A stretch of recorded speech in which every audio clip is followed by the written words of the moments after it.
Hi friends, അസ്സാം വലൈക്കും. ഞാനിന്ന് നെയ്യപ്പം ബീഫ് കറി ആയിട്ടാണ് വന്നിട്ടുള്ളത്. നിങ്ങൾ നെയ്യപ്പം ബീഫ് കറിയും കഴിച്ചിട്ടുണ്ടോ? എന്താ ടേസ്റ്റ്, അതൊന്ന് കഴിച്ച് നോക്കണം കേട്ടോ.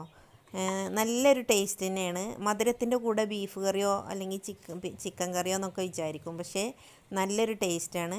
ഈ ഹിന്ദൂസിനൊക്കെ പിന്നെ ആണ്ട്രതിയൊക്കെ ഉണ്ടാവുമ്പോൾ അവർ തലേന്ന് അപ്പവും ഇറച്ചിയും കഴിക്കാമെന്ന് പറയും. അപ്പോൾ ഞങ്ങളൊക്കെ വിചാരിച്ചത് പിന്നെ ദോശ അങ്ങനെയാണ്, പക്ഷേ അവർ അപ്പം, നെയ്യപ്പം, ഉണ്ണിയപ്പം ഇതൊക്കെയാണ്. അതിൻ്റെ കൂടെ ചിക്കൻ കറി, ബീഫ് കൂട്ടുന്നവർ ബീഫ്, ഇതൊക്കെയാണ് അവർ കൂട്ടാറ്. അപ്പോൾ ഞാനൊരു ദിവസം ഇങ്ങനെ ഒന്ന് ഉണ്ടാക്കിയപ്പോൾ നല്ല ടേസ്റ്റ് ഉണ്ടായിരുന്നു. അപ്പോൾ ഇപ്പോൾ എനിക്ക് തോന്നി ആ റെസിപ്പി നിങ്ങളെയും കൂടി കാണിക്കാമെന്ന്. അപ്പോൾ അങ്ങനെയാണ് ഞാൻ നെയ്യപ്പവും ബീഫ് കറി ഉണ്ടാക്കിയത്. ഇനി നമുക്കതിൻ്റെ റെസിപ്പിയിലോട്ട് പോകാം. നല്ലൊരു ടേസ്റ്റ് തന്നെയാണ്. അതൊന്ന് എന്തായാലും ഒന്ന് ഉണ്ടാക്കി നോക്കണം. ഞാൻ 1 കിലോ ബീഫ് ഇവിടെ ചെറുതായി കഷ്ണം മുറിച്ച് കഴുകി ഒരു മൺകുടുക്കയിൽ ഇട്ടിട്ടുണ്ട്. ഇനി 1 സ്പൂണ് മഞ്ഞൾപ്പൊടി ഇട്ട് കൊടുക്കാം. മുളകും പൊടി ഞാനൊരു 1.25 ടീസ്പൂൺ ഇട്ട് കൊടുത്തിട്ടുണ്ട്. നിങ്ങളെ എരിവിനനുസരിച്ച് ഇട്ട് കൊടുക്കാം. അതുപോലെ 2 ടീസ്പൂണ് മല്ലിപ്പൊടി ഇട്ട് കൊടുത്തിട്ടുണ്ട്. ഞാൻ പഴയ രീതിയിലാണ് ഞാൻ ഈ ഒരു ബീഫ് വേവിച്ചെടുക്കുന്നത്. ഉമ്മാരൊക്കെ വേവിച്ചണ അതേപോലെ ഞാൻ ചെറിയ സ്പൂണിന് വലിയ ജീരകത്തിൻ്റെ പൊടി ഇട്ട് കൊടുത്തിട്ടുണ്ട്. അതിലേക്ക് വെളുത്തുള്ളി, ഇഞ്ചി ചതച്ചതാണ്, അത് ഇതിലേക്ക് ഇട്ട് കൊടുക്കുന്നുണ്ട്. ഇനി ചെറിയ ഉള്ളി കുറച്ചധികം ചതച്ചത് ഇട്ട് കൊടുക്കണം. ഞാൻ ചെറുതായിട്ടൊന്ന് ചതച്ചിട്ടുള്ളൂ, അത് ഇതിലേക്ക് ഇട്ട് കൊടുത്തിട്ടുണ്ട്. ഇനി പാകത്തിന് ഉപ്പിട്ടിട്ട് നന്നായിട്ട് കൈ വെച്ചിട്ട് കുഴച്ചെടുക്കുക. കൈ വെച്ചിട്ട് തന്നെ കുഴച്ചെടുക്കണം. ഇതെല്ലാം മസാലയൊക്കെ കുഴച്ചെടുത്തിട്ട് അതിലേക്ക് ആവശ്യത്തിന് വെള്ളം ഒഴിച്ച് കൊടുക്കണം. ഞാനൊരു അല്പം പിന്നെ ഉലുവ ഇട്ടിട്ടുണ്ട്. ഉലുവ ഇട്ടാലൊരു ടേസ്റ്റുമാണ്. പിന്നെ ബീഫൊക്കെ പെട്ടെന്ന് വെന്ത് കിട്ടാൻ വേണ്ടി ഉലുവ ഇട്ട് കൊടുക്കാറുണ്ട്. ഇപ്പം എല്ലാ മസാലയൊക്കെ ഇതിൽ റെഡി ആയിട്ടുണ്ട്. വെള്ളം കുറച്ചും കൂടി ഞാൻ ഒഴിച്ച് കൊടുക്കുന്നുണ്ട്. 2 ഗ്ലാസ് വെള്ളമാണ് ഞാൻ ഒഴിച്ച് കൊടുക്കുന്നത്. ഇതിൻ്റെ മുകളിൽ വെള്ളം നിൽക്കണം. പിന്നെ വേവ് അനുസരിച്ച് വേവ് കുറവാണെങ്കിൽ നല്ല ചൂടുള്ള വെള്ളം ഒഴിച്ചിട്ട് പിന്നെ ഒന്നും കൂടി വേവിച്ചെടുത്താൽ മതി. ഇപ്പം മസാലയൊക്കെ റെഡിയായി. ഇനി നമുക്ക് അല്പം കറിവേപ്പില അതിൻ്റെ മുകളിൽ ഇട്ട് കൊടുക്കാം. ഇനി വിറകടുപ്പിലാണ് ഞാൻ വെക്കുന്നത്. കലത്തിൽ പുറത്ത് വിറകടുപ്പിൽ വെച്ച ആ ഒരു ബീഫ് പ്രത്യേക ടേസ്റ്റാണ്.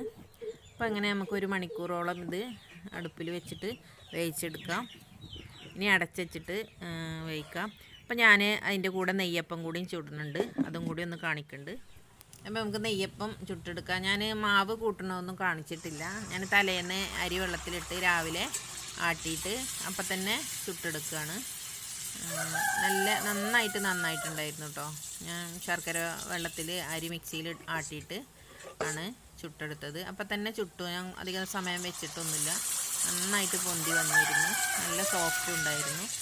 ഞാൻ പച്ചരി ശർക്കര വെള്ളം കൂട്ടി അരി അരച്ചു. അതിലേക്കൊരു അല്പം മൈദയും കൂടി ഇട്ടിട്ട് ആണ് ഞാൻ മാവ് കൂട്ടിയത്. അപ്പോൾ നന്നായിട്ടുണ്ടായിരുന്നു. അപ്പോൾ അതുപോലെ എല്ലാ മാവും ഞാനിതുപോലെ ചുട്ടെടുത്തു. നല്ല സോഫ്റ്റ് ഉണ്ടായിരുന്നു കേട്ടോ. ഇങ്ങനെ എല്ലാ നെയ്യപ്പം ഞാൻ ചുട്ടെടുത്തിട്ടുണ്ട്. കാണാൻ നല്ല ഭംഗിയുണ്ട്, നന്നായിട്ട് പൊന്തി വന്നിട്ടുണ്ടായിരുന്നു. അങ്ങനെ എല്ലാ നെയ്യപ്പവും ചുട്ട് ഞാൻ പാത്രത്തിൽ വെച്ച് എന്താ പറയുക, ഉള്ളിലൊക്കെ നല്ല ആരുള്ള നല്ല സോഫ്റ്റ് ഉള്ള ഇങ്ങനെയാണ് നമ്മൾ ബീഫും അതുപോലെ ചിക്കനൊക്കെ കൂട്ടി കഴിക്കുമ്പോൾ നെയ്യപ്പം ഇതേപോലെ സോഫ്റ്റ് വേണം. ചില നെയ്യപ്പം അരിവൊക്കെ നല്ല ഡ്രൈ ആയിട്ടിരിക്കും. അത് വെറുതെ നമ്മൾ ചായൻ്റെ കൂടെയൊക്കെ കടിച്ച് തിന്നാൻ അങ്ങനെയാണ് നല്ലത്. അപ്പോൾ നമ്മുടെ ബീഫ് ഇവിടെ റെഡി ആയിട്ടുണ്ട്. വെള്ളമൊക്കെ വറ്റി ചെറിയ തീയിൽ കുറേ സമയം ഒരു 1.5 മണിക്കൂറോളം അതിൽ കടന്നിപ്പോൾ ബീഫൊക്കെ വെന്ത് വന്നിട്ടുണ്ട്. വെള്ളം കുറവായിട്ട് ഞാനൊരല്പം ചൂടുവെള്ളം ഒഴിച്ചു കൊടുത്തിന്. ഈ ഒരു രീതിക്കാണ് നമുക്ക് വേണ്ടത്.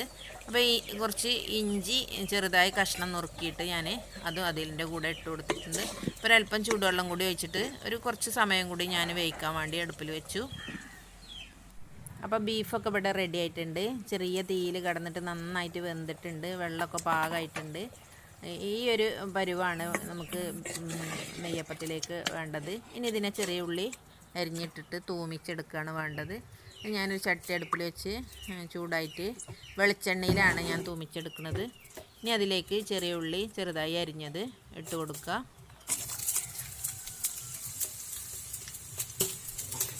ഇത് മൂത്ത് വന്നിട്ട് നമുക്ക് കറിവേപ്പ് ഇട്ടിട്ട് നല്ലോണം വഴറ്റിയിട്ട് ബീഫിലേക്ക് ഒഴിച്ച് കൊടുക്കുക. അത് ചെറിയ ഉള്ളി കുറച്ചധികം ഇട്ട് തൂമിച്ചാൽ ആ ബീഫിന് നല്ലൊരു പ്രത്യേക ടേസ്റ്റാണ്.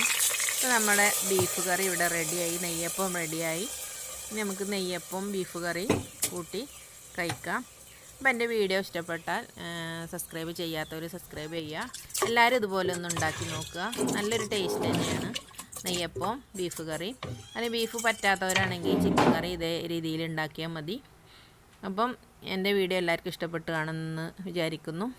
ഇനി പുതിയൊരു വീഡിയോയുമായി ഇൻഷാ അല്ലാഹ് അടുത്ത വീഡിയോയിൽ കാണാം. Thank you.